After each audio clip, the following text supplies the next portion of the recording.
What's up, ladies and gentlemen? Welcome back to Loose Axles. We got the 07 4Runner in the garage today. Just finished up doing some new NGK plugs. Super easy job, honestly. These two banks, probably the most successful banks I've worked on in years. Cleaned out the throttle body, just took apart the mass airflow sensor, pulled that sucker out, cleaned it.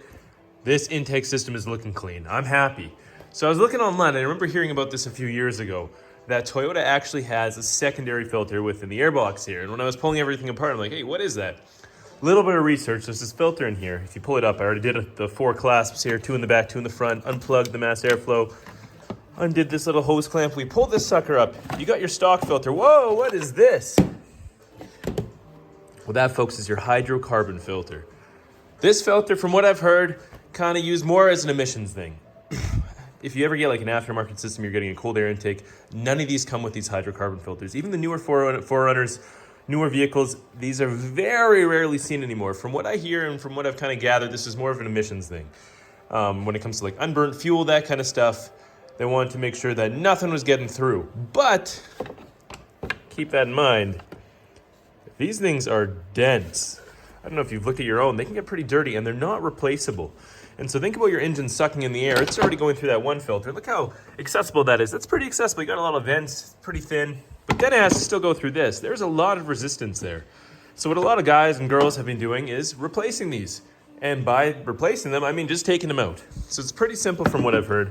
You just got your rivets on the top, little plastic rivets. If you break these out, it should come loose. Keep that in mind. It's going to be very hard to replace if you do that.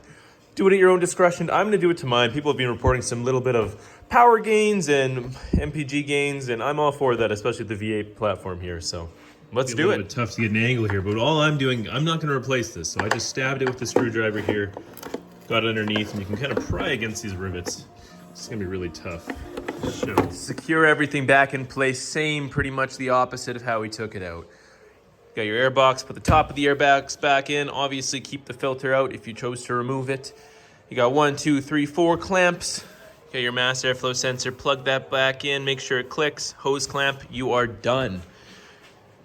I'm curious to see the difference. We'll see if there's a better torque response. We'll see if there's a little bit better gas mileage. If you chose to do this mod, let me know. What did you find? I'm curious to see what people are finding with this. A lot of people on the forums are having some really good results, so we'll see what happens. But anyways, super easy. Enjoy.